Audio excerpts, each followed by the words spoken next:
Olá, pessoal, tudo bem? Bom, hoje nós vamos para a nossa segunda parte da aula de resposta do réu, né? Nós falamos sobre exceção, né, na última parte, onde eu expliquei para vocês os dois tipos de exceção que a CLT traz, né? Então, a exceção de suspeição e a de incompetência territorial, né?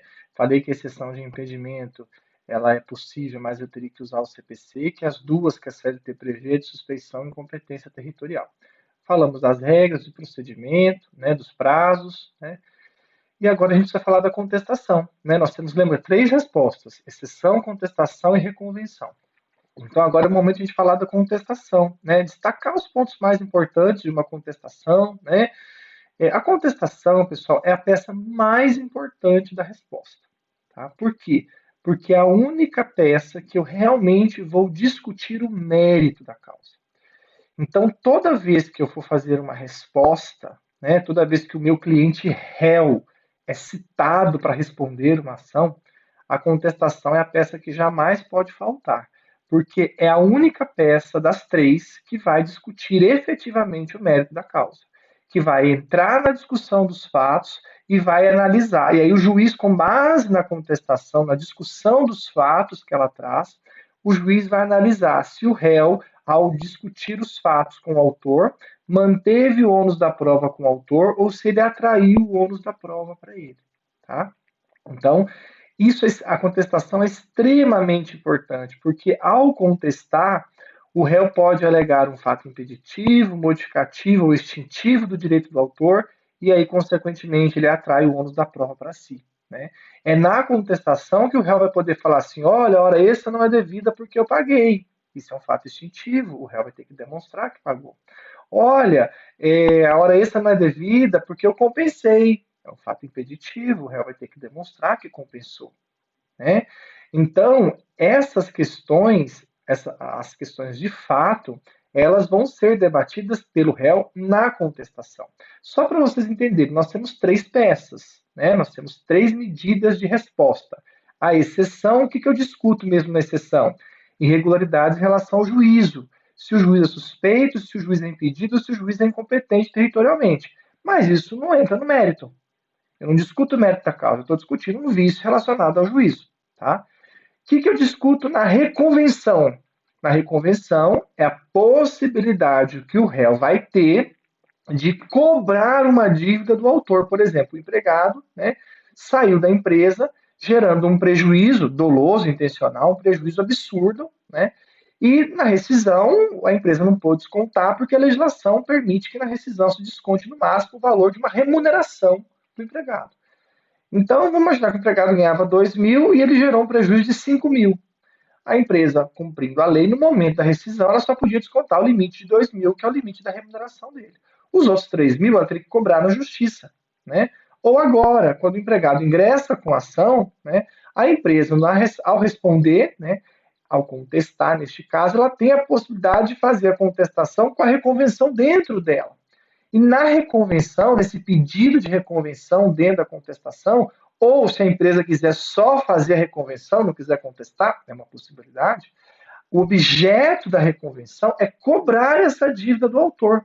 A gente fala que a reconvenção é um contra-ataque do réu em face do autor, é uma ação do réu em face do autor dentro da própria demanda. Né? Dentro da própria contestação é possível ser feita a reconvenção.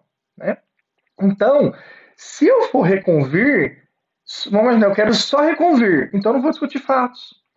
Se eu for só reconvir, é porque eu estou querendo cobrar apenas do autor uma dívida. E o que ele está me cobrando na inicial, eu vou ter que pagar. E o que ele está me cobrando aqui, se ele não contestar, ele também vai ter que pagar. Aí nós vamos ver se dá para compensar essas dívidas. Provavelmente a ideia não é compensar, porque reconvenção você não quer compensar, né? Você quer cobrar. Se você quer compensar, você vai fazendo a contestação, né? Numa preliminar de mérito. Então veja, para que serve exceção? Exceção serve para que o réu discuta se o juízo é suspeito ou se a vara é incompetente territorialmente. Para que serve reconvenção? Para que o réu possa, nesta medida ou neste pedido específico, cobrar do autor uma dívida que ele tem com a empresa. Então, na reconvenção, eu estou cobrando, eu estou pedindo a condenação do autor ao pagamento de uma dívida, um ressarcimento. Ele pode ter gerado dano moral à empresa quando saiu, então agora eu vou cobrar na reconvenção essa indenização por dano moral, né? Então, veja, a reconvenção é uma resposta onde o réu cobra algo do autor. A exceção é uma resposta onde o réu discute algum vício relacionado ao juízo, suspeição, impedimento ou incompetência territorial. E a contestação é a peça onde o réu, ou a peça em que o réu vai discutir o mérito da causa. É na contestação que o réu vai ter a chance de falar: olha, isso que ele está alegando é mentira, isso que ele está alegando é verdade, mas não é bem assim. É na contestação. Tá? A contestação, tá? Como eu falei para vocês, o CPC permitiu, como a gente não tem previsão na CLT de reconvenção, a CLT não prevê reconvenção, então a gente segue a reconvenção do CPC. Tá? Lá no CPC foi permitido que se pudesse reconvir dentro da contestação. Então, hoje, quando a gente fala de contestação, a gente acaba falando de contestação e também acaba abordando a reconvenção. Por quê? Porque se tiver o réu tiver que contestar e também que cobrar, se ele tiver que reconvir, ele vai fazer numa mesma peça que chama contestação. Então, hoje, a contestação ela vai abarcar várias teses mesmo, tá? Várias teses, inclusive, né, a reconvenção. Então, a reconvenção hoje ela é feita dentro da contestação. Ela só vai ser feita separada se o réu não quiser contestar, só quiser reconver. Aí ele vai ter que fazer a peça de reconvenção. Agora, se o réu quer contestar e também reconvir, ele vai reconvir dentro da própria contestação. Eu vou mostrar depois para vocês na estrutura que está aí na apostilinha que eu separei para vocês, tá? Então, o que a gente tem que observar? A gente está falando de contestação. Qual que é o prazo da contestação? Consequentemente, da reconvenção também. Qual que é o prazo da contestação e da reconvenção? É a primeira audiência. A empresa ou o réu tem até a primeira audiência, se o processo é eletrônico, o réu tem até a primeira audiência, até o momento da audiência para enviar eletronicamente a sua resposta, a sua defesa, a sua contestação, se tiver reconvenção também, a sua contestação com a reconvenção dele. Então, ele tem até a primeira audiência. Até. Ele pode enviar antes. Tá? Mas o juiz tem que respeitar o momento. Se ele quiser enviar na hora, ali antes de entrar na sala de audiência, ele envia, liga para o escritório e fala, pode enviar? Ele tem até a audiência, até o momento, o horário que a audiência está marcada, para enviar a contestação. Tá? Se o processo é físico, ele tem até audiência. Ele tem até audiência, não. O juiz só vai aceitar na audiência. Tá? Se o processo é físico, dificilmente o cartório vai aceitar. O cartório vai aceitar se é PJE. PJE, processo eletrônico, o réu envia a contestação antes, tudo bem. Agora, no processo físico, né, o juiz só aceita a contestação no momento da audiência, porque aí o juiz vai tentar o acordo primeiro. Não dando o acordo, o juiz vai perguntar da resposta da contestação e o réu vai entregar ao juiz a contestação feita por escrito. Então, se eu tiver com processo físico, eu tenho até o momento da audiência, na verdade, meu prazo é na audiência. Se eu tiver no processo físico, meu prazo é na audiência. Se eu tiver com processo eletrônico, meu prazo é até a audiência. Porque no processo eletrônico se aceita antes, no processo físico, a praxe é se aceitar só na audiência. E aí está no artigo 847, ó. Não havendo acordo, o reclamado terá 20 minutos para aduzir defesa. Então, se você não está com ela escrita, né, advogado do réu, o réu foi contratado de última hora, não está com a defesa escrita, você pode fazê-la em 20 minutos. Mas aqui é 20 minutos para toda a defesa, para contestação e reconvenção. Tá? É para tudo. Segundo o entendimento, esses 20 minutos é para tudo. É para você contestar e também, se precisar, reconvir. 20 minutos. Tá? Após a leitura da reclamação. Então, o advogado, a leitura da reclamação normalmente é dispensada. O juiz tenta o acordo, não dá certo, aí coloca, está na ata lá, dispensada a leitura da inicial. Mas o advogado pode pedir para o juiz ler a inicial, né?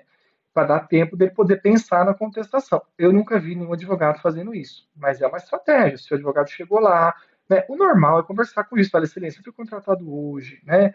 Eu vou ter que fazer a defesa oral. O senhor não me dá um prazo? Não, não dou. Se o juiz for intransigente, olha, excelência, eu não vou dispensar a leitura da inicial, já que o senhor não quer me dar prazo, né? Eu preciso que o senhor leia a inicial para eu entender aqui, para eu poder fazer a contestação oral em 20 minutos, né? Então o juiz vai ficar um pouco irritado, vai atrasar um pouco a audiência, mas é um direito à parte. Não deu acordo, Vamos então para a audiência, leia a inicial. Depois de lida a inicial, o réu tem 20 minutos para fazer a sua defesa oral. Tá? Então tá aí, ó. Não havendo acordo, o reclamado terá 20 minutos para aduzir sua defesa após a leitura da reclamação, quando esta não for dispensada por ambas as partes. Então, quer dizer, o réu pode falar, não dispenso, preciso que leia, e aí sim eu vou fazer a minha defesa. Tá? Isso é um processo físico, físico, tá? Porque aí você chega ali, né? Agora, no PJE, né? Se você avisar de última hora também, gente, vai ter que pedir para ler ou vai ter que pedir para o juiz adiar, né? Então, aí você vai ter que conversar com o juiz.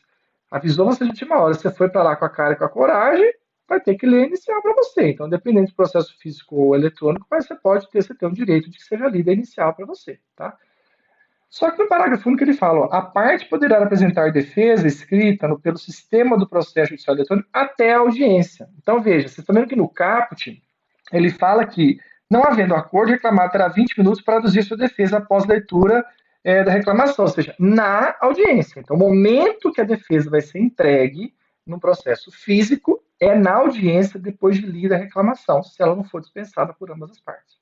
No parágrafo único, ele fala, no processo eletrônico, a defesa pode ser entregue até a audiência. Quer dizer, então, que no processo eletrônico a defesa pode ser entregue antes. Mas o juiz pode exigir que ela seja entregue antes? Não. O advogado do réu tem o direito de entregar a defesa até no momento da audiência. Tá? Então, o prazo da nossa contestação é a primeira audiência. Ou, no processo eletrônico, até a primeira audiência, até o horário da primeira audiência. Tá? Destaquei isso para vocês, para deixar claro que não é o prazo de 15 dias do CPC. Né? O nosso prazo de contestação não tem nada a ver com o prazo do CPC. Então, você tem que descobrir qual é a primeira audiência. Às vezes, pessoal, isso é o que está na CLT. Na prática, aqui em Londrina, por exemplo, tem vários juízes que pegam, né, e notificam o réu e dão 5 dias de prazo para contestar após a primeira audiência. Então o juiz fala, eu quero que vocês venham só tentar o acordo. Se não der o acordo, réu, você vai ter 5 dias após a audiência para entregar a defesa. Isso não está na CLT. Mas tudo bem, o juiz deu um prazo maior, é uma praxe. Né? Ele achou que primeiro era bom tentar acordo e deixar a defesa para lá. Não deu acordo, aí o réu vai ter 5 dias para entregar a defesa. Tá? Então tem juiz. Como que eu vou saber isso? Na notificação. Quando o réu receber a notificação, ali vai estar falando que o prazo é na audiência ou até a audiência, ou se vai ter 5 dias após a audiência, no caso de não dar acordo, se a audiência é una, se a audiência é inicial. Aquela notificação que o réu recebe detalha tudo que ele precisa saber. Tá bom? E aí, vou montar a contestação. O que eu preciso saber em relação à montagem da contestação? Bom, eu preciso saber o seguinte. Primeiro, tem 2 princípios básicos que regem a contestação. 2 princípios básicos. O princípio da impugnação específica. Tudo que o autor alegou de fatos, o réu tem que contestar e tem que impugnar especificadamente. Não dá para fazer negativa geral. Ah, não tem direito a nada e pronto. Não. Aí vai dar praticamente revelia. Então, para nós é importantíssimo. Lembra que na reclamação o autor pede todos os direitos, aí lá no final do pedido ele coloca letra por letra, né? Na parte do direito lá do mérito ele coloca item por item do que ele está querendo. O réu tem que impugnar cada um especificadamente. Mas o bom da contestação é isso. A contestação ela é limitada pela inicial. O que está na inicial você discute, o que não está na inicial você não discute. Se vier à tona um problema que não está na inicial, você fala, pela ordem, excelência, não, isso não está na inicial, não está na inicial, tanto é que eu nem sabia dessa situação e não impugnei. Né? Então, o que está na inicial, o que foi trazido pelo autor na inicial, todos os fatos ali narrados, todos os itens do direito que ele justificou e peticionou, o réu tem que impugnar especificadamente. É um princípio. Tá? Impugnação específica. Por quê? Aquilo que o réu não impugnar presume-se verdadeiro por parte do autor. É uma confissão ficta. Né? Então, ou, na verdade, uma revelia. Né? É mais revelia, porque quando você deixa de contestar, você é réu, revelia isso. Revelia a ausência de contestação. Confissão ficta ocorre quando o réu não comparece na audiência, ou o autor, eventualmente, não comparece na segunda audiência. Então, neste caso, vou me corrigir, quando o réu deixa de impugnar alguma coisa da inicial, né, a contestação fica falha, aquela parte falha gera revelia, é ausência de contestação. Por isso a contestação é uma peça importante, porque todos os fatos alegados no inicial, todos os direitos pleiteados pelo autor devem ser impugnados especificamente pelo réu. Se o réu não fizer isso, aquilo que ele deixou de fazer, aquele pedido que ele deixou de contestar, aquele fato que ele deixou de contestar, ocorre a revelia. E aí sim, o juiz vai entender que aquele fato é incontroverso. O autor alegou, o réu tinha a oportunidade de contestar, ele não contestou, então esse fato é incontroverso, nem vou deixar fazer pergunta, nada de testemunha, não vou deixar investigar, porque não houve contestação. Então a contestação tem que ser detalhada, rebater ponto por ponto da inicial. Tá? E o outro princípio importante da contestação é o princípio da eventualidade. O que é eventualidade? Bom, primeiro eu vou ver se tem alguma matéria que possa extinguir o feito sem resolução do mérito. Será que tem alguma incompetência absoluta aqui? Será que tem alguma inépcia de algum pedido da inicial? Né? Será que tem algum vício, alguma litispendência, coisa julgada? Né? Você vai lá no artigo 337 do CPC e você vai olhar se algum daqueles vícios, por exemplo, o cara entrou com uma ação e não liquidou os pedidos, então a ausência de liquidez dos pedidos gera arquivamento. Arquivamento é para nós extinção do feito sem resolução do mérito.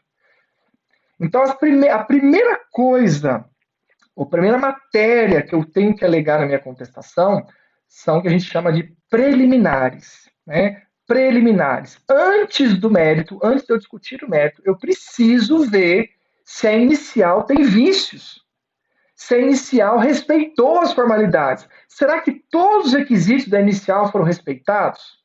Igual liquidar os pedidos? Será que as condições da ação foram respeitadas? Será que o enquadramento no rito está certo? Será que não tem litispendência, não tem coisa julgada? Eu vou lá para o 337 do CPC e vou olhar, ó.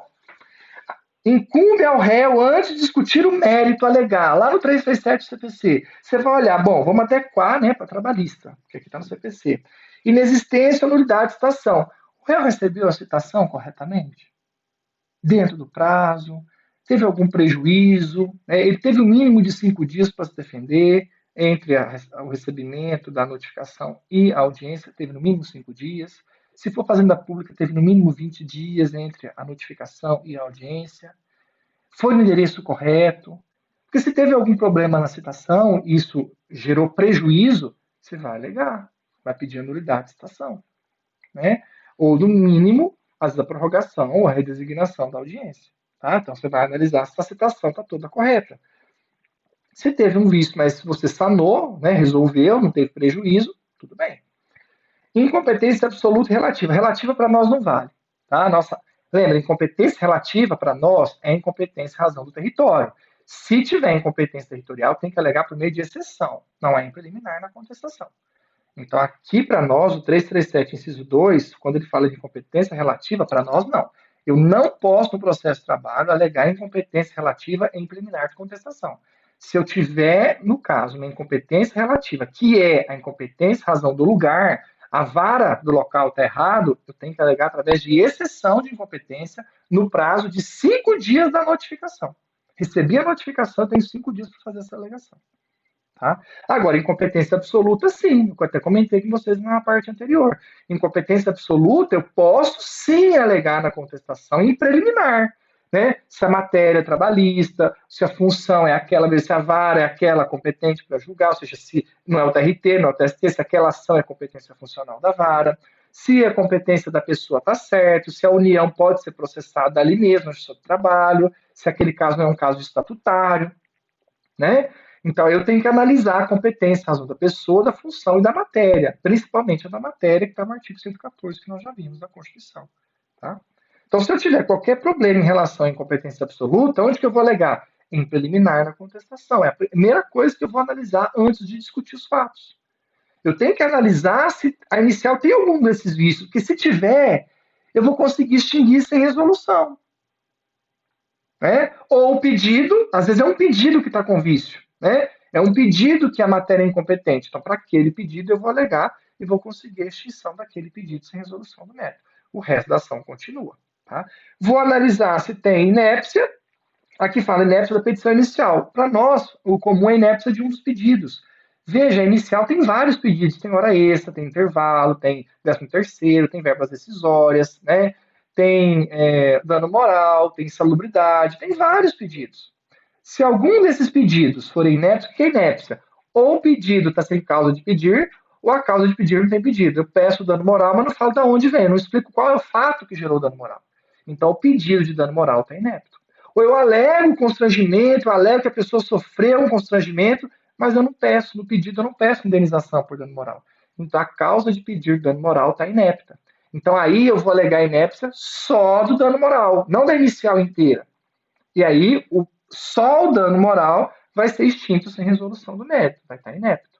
Então no trabalhista é muito comum, às vezes ter inépcia de um pedido e não da ação inteira como no cível, tá? Então aqui eu tenho que adequar, quando eu falo inépcia da inicial, para nós é mais comum inépcia de um dos pedidos da inicial. Um dos pedidos não tem causa de pedir, ou uma das causas de pedir não tem o pedido correspondente. Aí eu vou alegar na preliminar a inépcia daquele pedido, no caso, por exemplo, do dano moral. E aí o dano moral, o juiz vai extinguir sem resolução. Mas e o resto? O resto continua. É aí que eu estou querendo explicar o princípio da eventualidade. A primeira coisa, eu tenho que analisar se tem alguma preliminar dessa na inicial que foi proposta, para eu poder alegar na defesa. Né?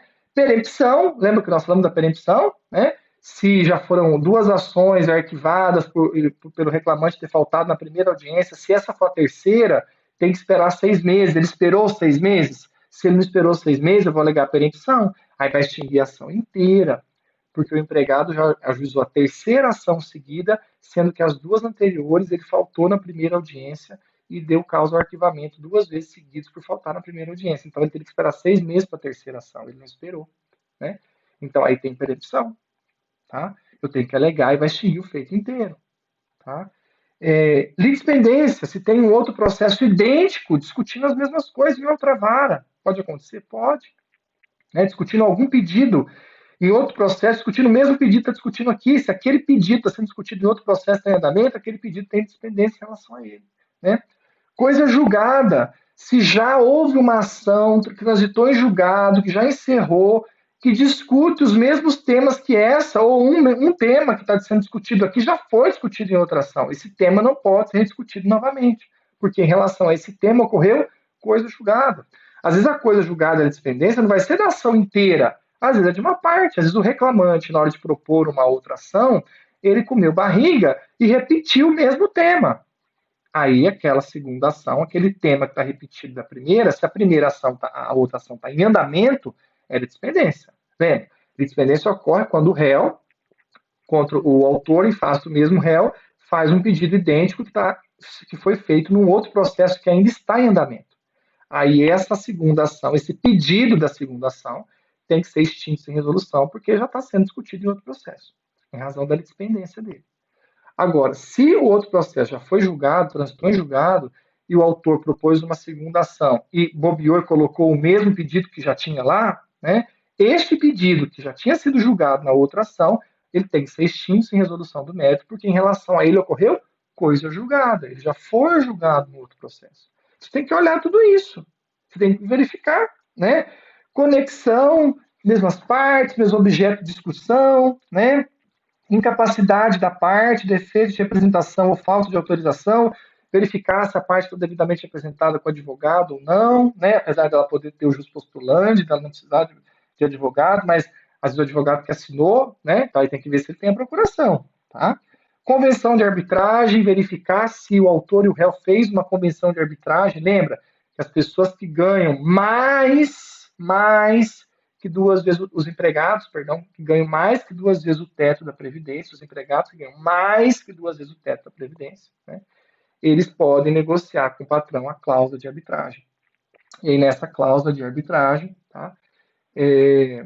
Se for negociado, o empregado não pode ingressar com a ação na justiça, ele tem que buscar a Câmara de Arbitragem. Se ele for direto na justiça, o patrão vai alegar que ele assinou uma cláusula de arbitragem e aquela ação na justiça tem que ser extinta, porque o empregado teria que passar pela Câmara de Arbitragem, que era conveniada, conforme a cláusula que eles assinaram. Tá? Então, se o empregado e o empregador, isso só pode ser feito com empregados que ganham mais que 2 vezes o teto da Previdência. Mais ou menos 12 mil reais hoje. 12 mil reais, mais que 12 mil reais. 12 mil reais para frente, porque o teto não chega a ser 6 mil, um pouco menos que 6 mil. Então, quem ganha 12 mil para cima, já daria para entrar nessa cláusula de arbitragem. Se o empregado assinou com o patrão essa cláusula, ele não pode buscar o seu trabalho, ele vai ter que resolver o problema dele na Câmara de Arbitragem, que faz parte daquela cláusula. Tá? E aí, se ele entrar na justiça, o patrão vai falar: olha, a situação tem que ser extinta, porque foi assinada uma cláusula de arbitragem e ele tinha que ter entrado passado na mão de um primeiro na arbitragem. Né? Primeiro, não, ele tinha que passar na arbitragem, ele não pode buscar o judiciário. Né? Ele abriu mão do judiciário.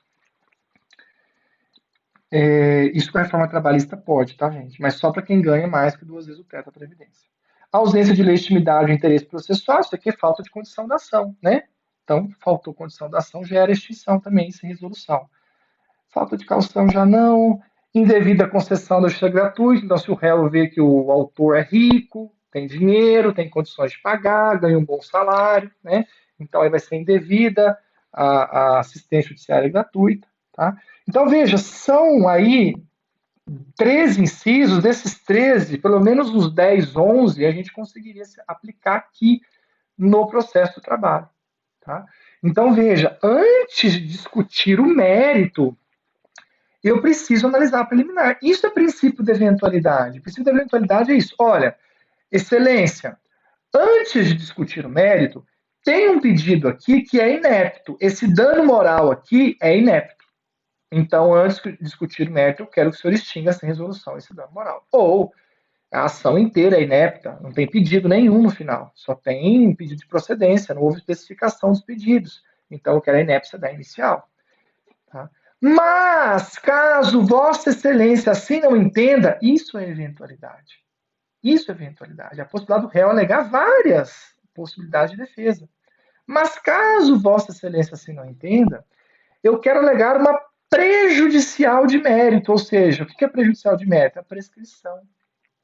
Para nós, na trabalhista, é prescrição, decadência, né? A prescrição é a mais comum. Ou seja, olha, excelência, ele trabalhou 10 anos, ele está cobrando 10 anos. E o certo é cobrar os últimos 5 do ajuizamento. Então, todos os direitos que ele está pedindo, que refere-se ao período anterior aos últimos 5 anos do ajuizamento, estão prescritos. Ou ele deixou passar os 2 anos da extinção.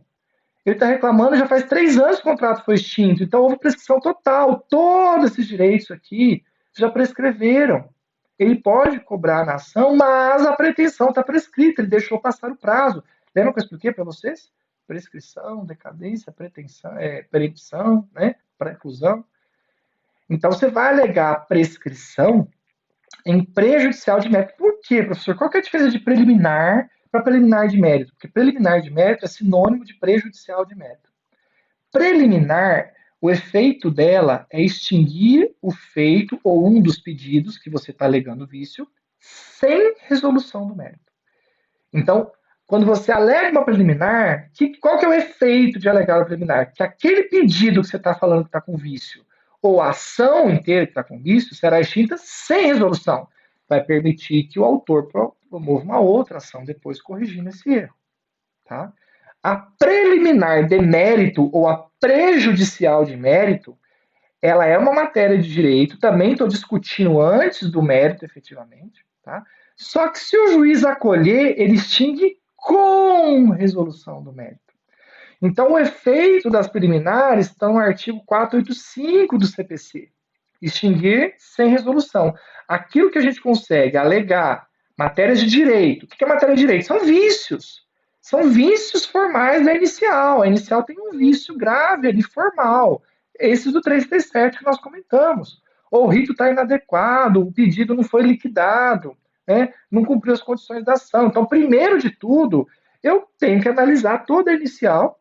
E se ela tiver um vício formal desse, eu vou alegar em preliminar e vou pedir a extinção ou da ação inteira sem resolução do mérito, ou de um pedido. Às vezes é só, como eu falei, só o dano moral que está com problema. Então eu peço a extinção sem resolução do mérito, só do dano moral. Né? Caso Vossa Excelência não entenda, eu vou para as hipóteses de preliminar de mérito ou prejudicial de mérito. Prejudicial de mérito, para nós, é a prescrição, a decadência, a compensação e a retenção. Né? A prescrição é 2 anos da extinção e eu posso reclamar os últimos 5 do ajustamento. Tudo que fugir a isso, você vai alegar a prescrição. Decadência nas reclamações trabalhistas não existe. A decadência só existe em ação rescisória, mandado de segurança, inquérito judicial para apuração de falta grave. Essas 3 medidas têm prazo decadencial. Tá? Só essas 3, mandado de segurança, o prazo decadencial é 120 dias, né, da ciência do ato, que violou o direito certo. A rescisória, que é 2 anos do trânsito em julgado, o prazo para propor a rescisória, decadencial também. E o inquérito judicial para apuração de falta grave, que nós já vimos, né, é um rito especial. A empresa tem 30 dias da suspensão do empregado para propor o inquérito, prazo decadencial também. Só essas 3. As reclamações trabalhistas, que é a peça mais utilizada, né, a reclamação trabalhista, o prazo dela é prescricional. Então, dificilmente você não vai ver uma alegação de decadência numa contestação de uma reclamação trabalhista. Você vai ver a prescrição, você vê. Tá? Então, veja, nós temos a possibilidade, né, de fazer o princípio da eventualidade, que é, primeiro eu vou alegar uma preliminar. Se a preliminar der certo, já vai extinguir aquele pedido ou feito inteiro sem resolução. Mas caso Vossa Excelência entenda que essa preliminar não está correta, ou seja, eu estou errado, né, que o processo tem que seguir, ou esse pedido está certo, né, eu vou alegar que tem prescrição. Ou eu quero alegar uma compensação, o réu está me devendo R$ 200 e ele está me cobrando 100 mil. Eu quero que compense, se eventualmente eu for condenado, eu quero que compense esses 200 com 100 mil. A diferença da compensação para a reconvenção, gente, é que na reconvenção você tem certeza que você não vai ser condenado. Então você vai cobrar os R$ 200 porque você sabe que você vai receber os R$ 200. A compensação, você sabe que alguma coisa você deixou passar. Então você vai ser condenado em alguma coisa. Então você pede para compensar na contestação em prejudicial. Por que prejudicial? Imagina se o réu está alegando que deve 10 mil, que o reclamante está alegando que você deve 10 mil para ele. E ele te gerou um prejuízo de 10 mil. Você tem como comprovar que o prejuízo é de 10 mil. Só que você sabe que você não pagou os 10 mil para ele, realmente você deve os 10 mil, mas ele também te deve 10 mil. Você vai alegar na reconvenção? Não, você pode alegar na compensação. Falar, olha, excelência, se caso ele tiver que receber os 10 mil e tiver direito a esses 10 mil que ele está pedindo, eu quero demonstrar que eu também tenho 10 mil para receber dele. Eu quero que seja compensado. Se compensar ela tudo, extingue com resolução. Extingue com resolução. A compensação de todo o valor, ou aquele valor que foi compensado, extingue com resolução parte da dívida ou toda a dívida. Né? Depende do quanto você vai conseguir compensar. Se eu conseguir compensar tudo, vai extinguir o feito inteiro com resolução. Se eu conseguir compensar uma parte, a parte que foi compensada. Então, a gente tem que ficar atento que compensação, eu alego em prejudicial de mérito. Tá? Reconvenção, eu alego aonde? Num pedido dentro da contestação. E aí eu vou cobrar do autor esse valor. Eu quero receber esse valor.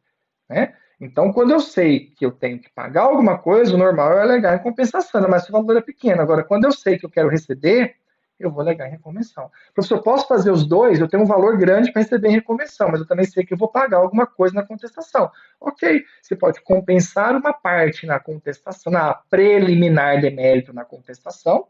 Então, você vai alegar compensação, sei lá, de R$ 2.000 na prejudicial de mérito e vai cobrar os outros 8 mil na reconvenção. Tudo isso dentro da contestação, porque a reconvenção é dentro da contestação, só que é um tópico separado. Tá bom? A gente coloca mais para o final. Então, veja, se o réu tiver uma dívida em relação ao autor, ele tem que saber o que ele quer com essa dívida. Se ele quer cobrar toda ela na reconvenção, ou se ele quer compensar toda ela na preliminar de mérito, na prejudicial de mérito, né, para extinguir tudo com resolução e dar elas por elas, ou se ele quer compensar uma parte na preliminar de mérito e cobrar uma outra parte na reconvenção. Aí vai da estratégia do réu. Vai da estratégia do réu, tá? E retenção ocorre quando o empregado tem um bem da empresa, está com um bem da empresa, a empresa quer a devolução desse bem. Né? A empresa precisa do computador, do celular, ou seja, o empregado está possuindo, está retendo um bem da empresa. Então a empresa vai alegar, né, que há uma retenção ali, né, ou a empresa reteve algum bem do empregado. Então, quer dizer, se ambas as partes, aí nós precisamos. Eu vou só tirar esse fone aqui que ele está. Então, se nós tivermos a retenção, o empregado reteve uma parte, o empregador reteve alguma coisa, isso precisa ser trazido para a contestação, né? Principalmente, o empregado está com o computador da empresa e não quer devolver. Esse computador está aqui a nota da empresa e vale tantos mil. Então, precisa devolver ou esse valor aqui precisa ser colocado na conta, né? Ou a empresa recebe esse valor, ou se tiver alguma dívida, né, para pagar esse valor tem que ser, entre aspas, compensado. Então tem que haver a discussão de retenção, se tiver. Se uma das partes, a empresa reteve um bem, então a empresa vai devolver, fala, olha, tem aqui um bem, como se fosse, entre aspas, seria uma consignação em pagamento, né? Mas ela fala, olha, tem uma retenção aqui de um valor, né? Então, se o empregado me deve, eu quero ficar com isso, estou aqui para devolver, quero entregar em juízo. Então, a retenção, ela tem essas facetas, né? De você. Não é muito comum, tá, gente? A retenção não é muito comum ser alegada, né? A compensação é muito mais comum de ser alegada do que a retenção, tá bom? Então, veja, na contestação, primeiro eu analiso se tem preliminar para extinguir pedidos ou feito inteiro sem resolução. Depois eu vou analisar se tem prescrição, se tem alguma coisa para compensar, ou se em tese teria alguma coisa de retenção para alegar, né? Se está retendo, principalmente se o empregado está com alguma coisa da empresa e precisa ser devolvido, alguma coisa nesse sentido, né? E aí sim, caso Vossa Excelência não acolha a minha preliminar, caso Vossa Excelência não acolha a prescrição, né? Passa-se ao mérito. Tá? Agora, a prescrição, eu posso alegar a prescrição quinquenal, e aí eu não preciso falar caso você não acolha, né? Porque, por exemplo, se o cara está reclamando, ele ajuizou a ação dentro dos 2 anos, ele está reclamando 10, eu vou alegar que prescreveu 5, certo? Todos os direitos anteriores aos últimos 5 do ajuizamento estão prescritos.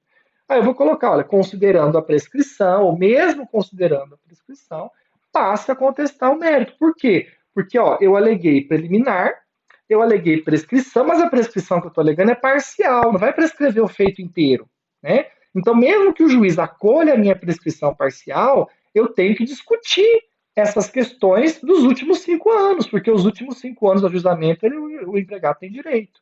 Então, aí no mérito, eu vou discutir os últimos 5 anos, porque eu aleguei a prescrição quinquenal na preliminar de mérito ou prejudicial de mérito. Olha o nome: preliminar de mérito, prejudicial de mérito. Prejudica o mérito. É uma matéria de direito que, se acolhida, extingue parte da ação ou a ação inteira com resolução de mérito. 487 do CPC. Na preliminar, se acolhida a matéria de direito, vai extinguir parte do pedido ou o pedido todo sem resolução do mérito, que é o 485. Então, só a palavrinha preliminar gera extinção sem resolução, ou do pedido ou do feito todo. Já a palavra preliminar de mérito ou prejudicial de mérito quer dizer que vai extinguir parte do feito ou feito todo com resolução de mérito. Exemplo clássico de prejudicial de mérito é prescrição. Tá? A decadência também, mas nas ações que o prazo é decadencial. Não é o caso da reclamação trabalhista. Tá? Então, eu tenho que pôr nessa ordem. Tem preliminar, primeiro alega preliminar, que é as hipóteses que a gente viu no 337. Se, caso Vossa Excelência não acolha, eu ainda vou tentar uma prejudicial de mérito, vou tentar demonstrar que tem prescrição, ou vou tentar uma compensação, né? E, caso Vossa Excelência não acolha, ou mesmo Vossa Excelência acolhendo a prescrição parcial, passa-se ao mérito da causa, porque tem um período aí que pode não estar prescrito, que é os 5 anos do ajuizamento. Né? E aí eu vou para o mérito. Aí no mérito eu vou rebater, eu vou pegar lá, ó, a inicial colocou assim, da hora extra, vou colocar aqui, da hora extra, e vou rebater. Por que não é devido a hora extra? Das verbas decisórias, eu vou rebater das verbas decisórias. Se eu paguei, se eu não paguei, por que é devido? Do dano moral, eu vou rebater o dano moral. Eu vou pegar cada item da inicial e vou rebater tudo no mérito. Tudo no mérito. Né? Por exemplo, o dano moral. Eu pedi a inépcia do dano moral, porque ele não alegou da onde veio o dano moral. Ele não alegou que houve dano moral. No mérito, eu coloco assim, do dano moral.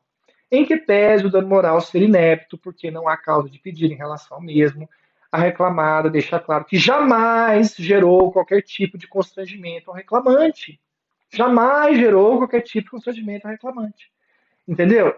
Portanto, caso Vossa Excelência não acolha a preliminar, né, extinguindo o dano moral sem resolução do mérito, requer a improcedência total do pedido, porque jamais houve dano moral praticado pela reclamada. Isso é o mérito. Você reforçou a preliminar lá em cima, mas disse: olha, se a preliminar lá passar, eu ainda quero dizer que não teve dano moral. Então, eu estou contestando no mérito também.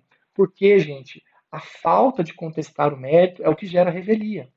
Então, mesmo que você alegou a preliminar, mesmo que você tenha certeza que a ação está prescrita, você precisa rebater o mérito. É o mais importante. Porque se você não rebater o mérito e o juiz entender que não tem preliminar, que não tem prescrição e você não rebater o mérito, a sua ação você vai perder inteira, vai ser revel. Então a gente jamais pode só alegar uma preliminar, pode só alegar uma prejudicial, mesmo que ela coloque o feito inteiro em xeque. Nossa, isso aqui vai extinguir tudo, vai certeza. Olha, isso aqui prescreveu, já deu 3 anos. Ainda que você tenha certeza, jamais deixe de rebater o mérito, porque a gente nunca sabe o que vem da cabeça do juiz. Então, como seu papel de advogado, se você encontrou preliminar, se você encontrou prejudicial, ainda assim você rebata o mérito da maneira que você conseguir, da melhor maneira possível. Porque a ausência do mérito é o que gera revelia. Então aí a gente tem três análises dentro da contestação. Preliminar, principalmente as hipóteses do 337 CPC, eu coloquei na apostila aí. Né? A prejudicial de mérito, tá? A prejudicial de mérito é a prescrição, a decadência, a compensação e a retenção. A compensação e a retenção só pode ser alegada em contestação, não dá para ser alegada depois. Não dá para na execução você querer compensar ou alegar retenção. Está no artigo 467 da CLT e na súmula 1848. Eu só posso pedir para compensar dívida trabalhista com dívida trabalhista. Eu só posso alegar retenção de questões trabalhistas também, de um objeto, de algo decorrente do contrato de trabalho. Então, não posso alegar compensação e retenção depois da contestação, e eu não posso alegar compensação e retenção de verbo ou objeto que não decorre da relação de trabalho. Tem que ser daquele contrato de trabalho ali, tá? Aí eu coloquei para vocês aí, ó, os exemplos, tá?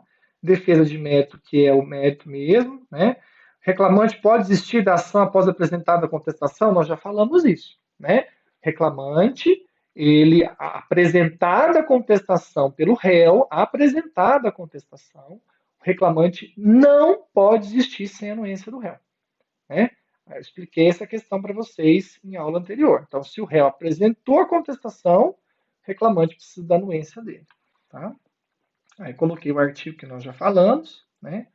O 342, após a contestação apresentada, o reclamante somente poderá deduzir novas alegações relativas a direito superveniente, ou seja, um direito que surgiu depois, algo que surgiu posterior, né?